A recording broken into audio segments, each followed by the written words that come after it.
நல்லா கிறிஸ்பியாக பார்க்கவே அழகாக இருக்க இந்த அச்சு முறுக்கு ரோஸ் குக்கீஸ் எப்படி செய்து பார்க்கலாம். இதுக்கு வந்து ஒரு எக்கில் 1/4 cup plus 2 tablespoon powder sugar add பண்ணி நல்லா விஸ்க் பண்ணிக்கிறேன்.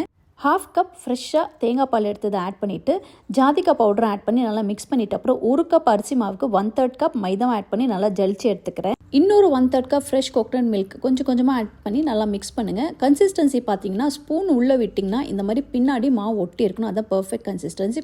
கொஞ்சமாக கருப்பு எல்லாம் ஆட் பண்ணிவிட்டு நல்லா பேட்டர் மிக்ஸ் பண்ணி விட்டுருங்க. ஆயில் வந்து மீடியம் ஹீட்டில் நல்லா ஹீட் பண்ணுங்கள். அதுக்கப்புறம் மோல்டு அதில் வச்சுட்டு ஒரு 5 மினிட்ஸ் மோல்டு நல்லா ஹீட் ஆகிட்ட அப்புறம் பேட்டரில் 3/4 மட்டுமே டிப் பண்ணிவிட்டு அதுக்கப்புறம் இமீடியட்டாக ஆயிலை நீங்கள் இப்படி போட்டிங்கன்னா ஈஸியாக வந்துடும்.